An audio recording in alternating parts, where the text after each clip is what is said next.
All right, it is 9/19/23. It is a Tuesday, so that means we have another Shrine of Secrets reset. So this week we've definitely got some interesting ones.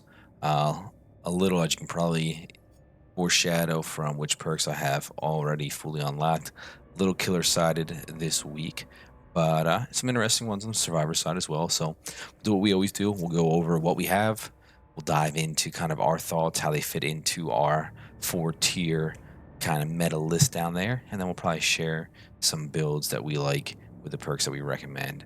Again, we'll kind of go over if they are licensed or original behavior IP. If they're licensed, you got to spend real cash for them unless you pick them up at the shrine. So we might weight those a little bit heavier when it comes to spending your iridescent shards. If they're ones that you can unlock in game by unlocking the characters with iridescent shards and spending blood points, we usually, if they have at least two decent perks, I'll recommend that, but we'll dive into it. So the first perk we have is a spirit perk, so behavior IP, and this is Hex Haunted Ground. And what it does is it traps two Hex totems at the beginning of the map. When either one is cleansed, all survivors are exposed for 60 seconds, and both of them disappear. So typically, if you're running just this, you get one use of that, but with very mobile killers and some information, you can really snowball with this perk. It also, a lot of times, buys you 60 seconds of survivors hiding, staying off of objectives, and just basically playing it cool until this runs out. If you pair it with Undying, you now can get a second proc of this perk throughout the game. And then if you run something like Pentimento, now you have more slowdown or some slowdown on top of this. So this is just one of those solid perks, fits into a lot of hex builds, and also can be used to protect other hexes, right? If you have a real important hex you don't want to lose, Undying, On and Ground gives you a lot of options for them to cleanse before they get to the one that you want to protect, and can be used kind of as a decoy that way. But just a solid hex perk that really helps bring the hex builds, the all hex builds together. So we'll show some builds. We like this a lot on obviously M1 killers because it needed to be a basic attack for the exposed status effect to one-shot people. So not as much utility on your primarily M2 killers that have a good power, but on a lot of your more generic killers, this can be very strong. So it's one there that it's either meta or it's just off meta, right? It is built around me to an extent that you've got to have hexes. So I'm gonna say this is one of those build around perks, but it's definitely part of the hex meta.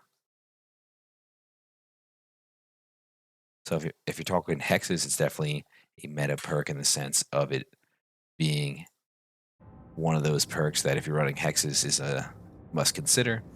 But how good hexes are ebbs and flows at times. But definitely one we'd recommend picking up if you don't want to purchase Spirit and unlock her perks. Uh, she has some other useful ones, or somewhat useful ones. We'll go over here and we'll give a quick show of what all Spirit has while we're doing this, just to be extra thorough there. So we'll hop here. You can see Spirit Fury is a cool one. If you break two palace, next one that's dropped breaks instantly. Or next one you're stunned by breaks instantly. That can be good with Enduring, Hubris, some other perks. Hex Haunted Ground. And then we have Ranker, which is a unique perk. It's a cool one. It's some information that allows you to kill someone at the end game. So all these are somewhat useful. Like they're good. They're good. They're all at least good. Some are very good. So we probably lean towards unlocking those the old-fashioned way by buying spirit and using blood points. Uh, but something to consider if you're really only interested in the hex, definitely consider picking this up in the shrine. So one we definitely want to talk about, we'll show some builds then, but we'll hop over to our second perk, which is another killer perk that is Save the Best for Last. This is a shape perk, and because of that, it's licensed, right? It's the Halloween chapter there. So this one, if you don't want any of the other shape perks, though the shape's got some good ones, right?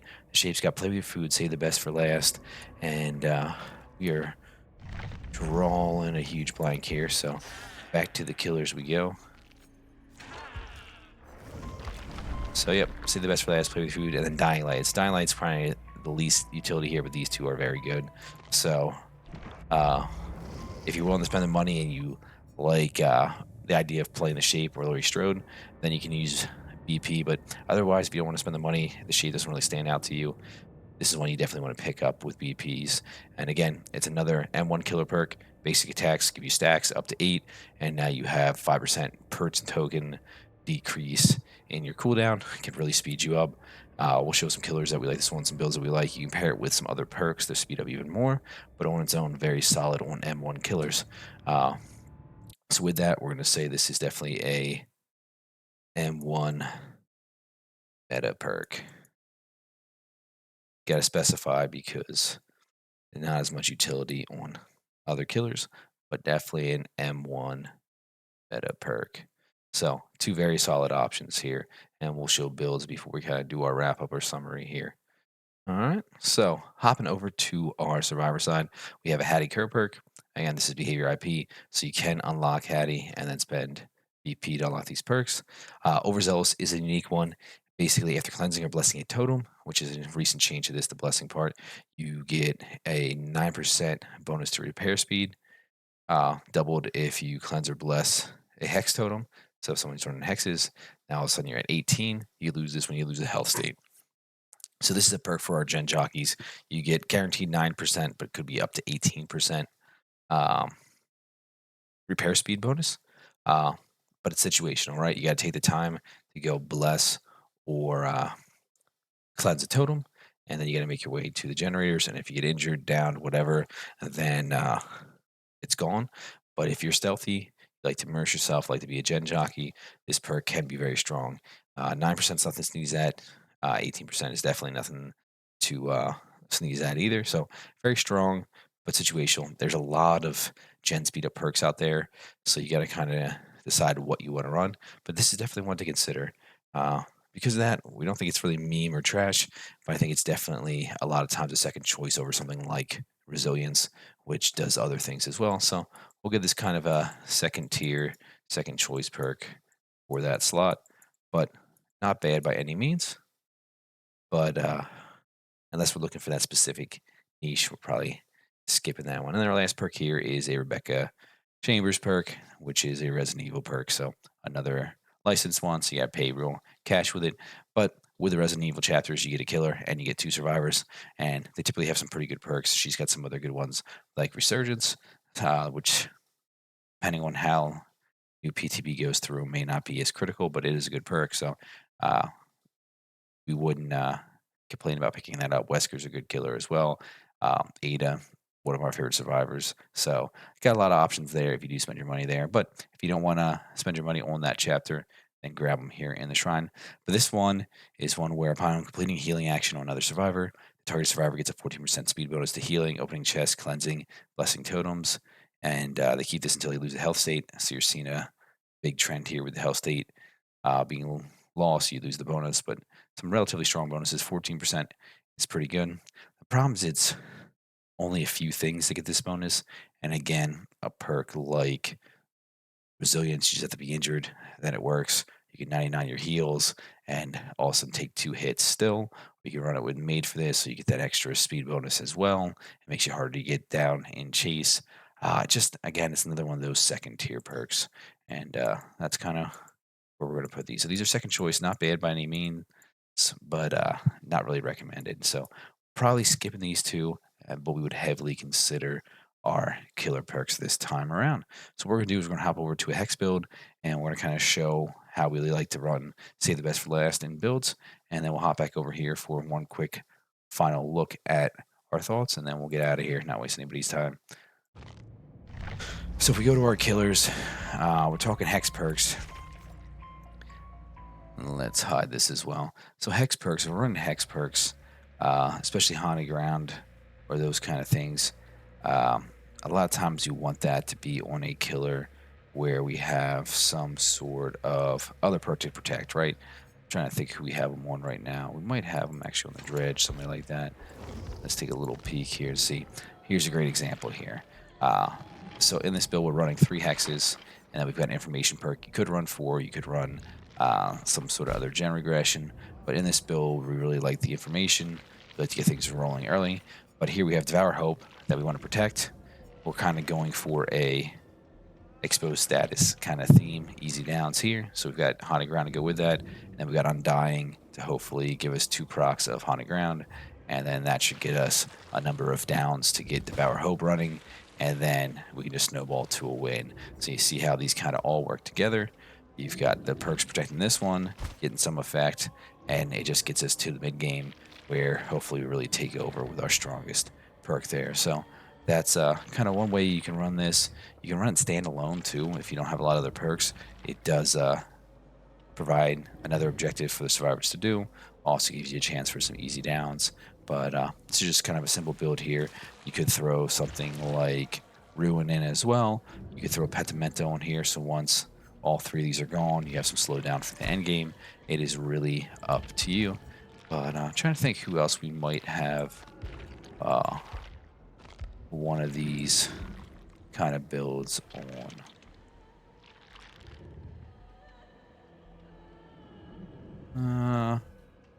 We kind of ebb and flow with how much we like playing with hexes. There's a lot of good ones out there. Change it out of some builds. So we'll jump right over to our save the best for last kind of build. So here we have Clown. Clown's one of our favorite killers to play. You see save the best for last, help speed us up. We have some slowdown. We also have Brutal Straight to help. So basically, we can shred through pallets, we can slow down the survivors, and then we can speed ourselves up here. And then we have a little bit of gen slowdown. Just gives us the ability to get a hit, slow them down with the bottle, and then catch up very quickly for that second hit. We also we have a number of killers like this one. And one thing we didn't mention is it's good on M1 killers, but it's also good on killers that have an M2 that can damage as well, because you can ignore the obsession. You lose 2 stacks when the obsession is hit. So on a killer like the pig, where you can use your dash attack, you can use your dash attack on the obsession, save your stacks. So here's another one that it works very well on. We got some slowdown, some info, and then we have save the best for last. We used to run a lot on demo because he has his shred, but demo has some add-ons that you can run to kind of reduce cooldowns instead. Here we have Deathslinger, who you can break your chain to save stacks, but being able to speed up the cooldown because your eventual hit is an M1, regardless of whether you speared them or not, helps out a lot as well. And again, there's a number of killers you can run this on. You can be good on Nemesis because you can use Nemesis Tentacle Strike to avoid losing the stacks. Even somebody that doesn't damage, like the Cenobite, you can use it on just to speed yourself up. Just a very, very good perk overall, one we definitely consider. So we'll hop right back here to our summary. Basically, pick up these killer perks if they appeal to you, if they fit in with the type of killers you like to play. And we're probably skipping the survivor ones for now. They're not bad. They're just kind of second tier options. They're better options for what they do, but they are cool. They're unique. There's something different. So if you want to mess around, experiment with them, maybe you like that they kind of just work standalone. You do something, you get an effect. You don't have to do a whole build around me sort of thing. Always your call, but we definitely would consider these two as the best ones to be sure to pick up if you have the iridescent shards available. Anyway, I'm Smig. I won't waste any of your time. I'm signing off, but hopefully we see you in the comments, or we see you sometime in the fog, or maybe even in the comments on our stream. We're trying to get back into stream more consistently, so check out our schedule. But hey, if you like this content, hit that subscribe button to see more, and have a wonderful day.